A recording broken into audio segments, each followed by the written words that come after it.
তারা পিয়ার বোঝে না, খায় না, মাথায় দেয়। এখন পর্যন্ত আমাদের মৌলিক সংস্কার আমরা দেখছি না, হয় নাই। এখানে পরিষ্কার ভাবে আমরা বলছি অন্তর্বর্তীকালীন সরকারকে, আপনার কমিটমেন্ট ছিল সংস্কার করবেন, যে তোমাদের মাধ্যমেই এই বাংলাদেশ সাধারণ অসহায় মানুষগুলো তারা স্বাধীন পাবে, অসহায় মানুষগুলো মাথা উঁচু করে দাঁড়াতে পারবে এবং এখান থেকে খুনিদেরকে তোমরাই জমিন থেকে উৎখাত করতে পারবে।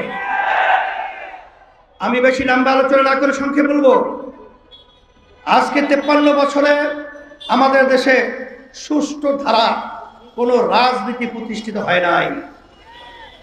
আপনারা জানেন গত বছর জুলাই আগস্ট ছাত্র যখন বৈষম্য বিরোধী সংগ্রামে যখন নেমেছিল, তখন তারা জীবন দিয়েছিল, পঙ্গু হয়েছিল, চক্ষু হারিয়েছিল, হাজার হাজার মায়ের কোন সন্তান হারা হয়েছিল।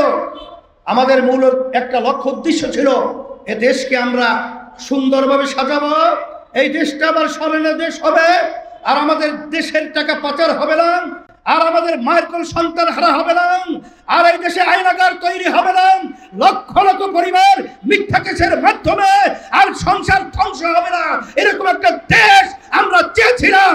কিন্তু দুঃখের মধ্যে বলতে হয় আজকে স্বার্থন্বেষী মহল, ক্ষমতালিপ্ত যারা রয়েছে, আবার আমাদের দেশকে শান্তি করার জন্য বিভিন্ন হিরো স্বার্থ নিয়ে নির্লক্ষ্য অনুযায়ী কাজ করছে। এর পরিবর্তন আমাদেরকে করতে হবে।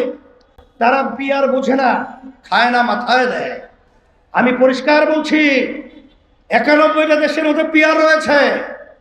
আপনার বলে ভঙ্গুর একটা সংসদ তৈরি হবে, বিভিন্ন খোরা যুক্তি। তাহলে যে দেশের ভিতরে পিয়ার পদ্ধতিতে নির্বাচন চলছে, কোনো দেশে কি এই যুক্তির মাধ্যমে পিয়ার তারা কি বাদ দিয়েছে? কি বাদ দিল?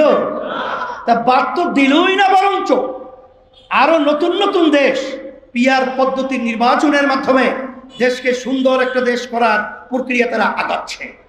এখানে পরিষ্কার ভাবে আমরা বলছি অন্তর্বর্তীকালীন সরকারকে, আপনার কমিটমেন্ট ছিল সংস্কার করবেন, খুনিদের বিচার দৃশ্যমান করবেন, তারপরে আপনার জাতীয় নির্বাচনের ব্যবস্থা করবেন।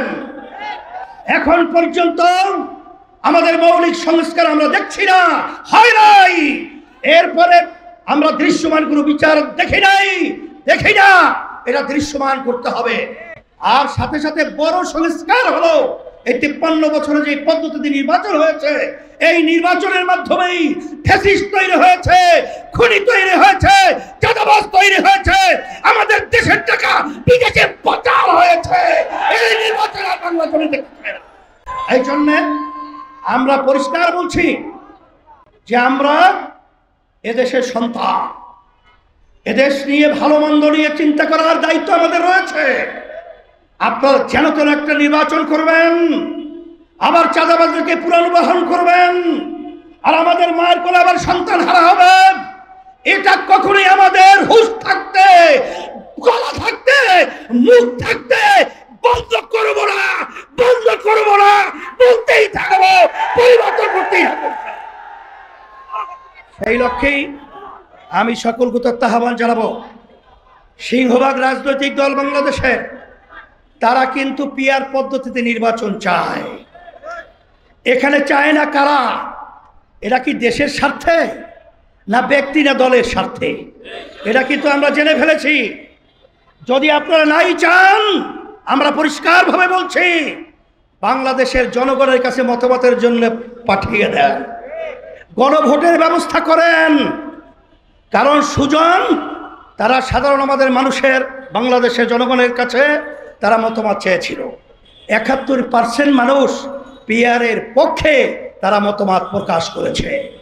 অন্তর্বর্তীকালীন সরকার কি বলবো, আমরা আর সেই কালো টাকার দৌরত্ব, আর এই পেশি শক্তি গুন্ডাদের তাণ্ডব, আর দিনের পর রাতে বাক্সে ঢুকিয়ে আমাদের দেশকে আবার সন্তান হারা করবে, আমাদের সন্তানরাও পঙ্গু হবে, আমাদের দেশের টাকা বিদেশে পাচার হবে, আর সর্বত্র চাঁদাবাজি চলবে, এই পদ্ধতির নির্বাচন আমরা চাই না, হতে দেব হবে না এবং করতে পারবে না ইনশাআল্লাহ।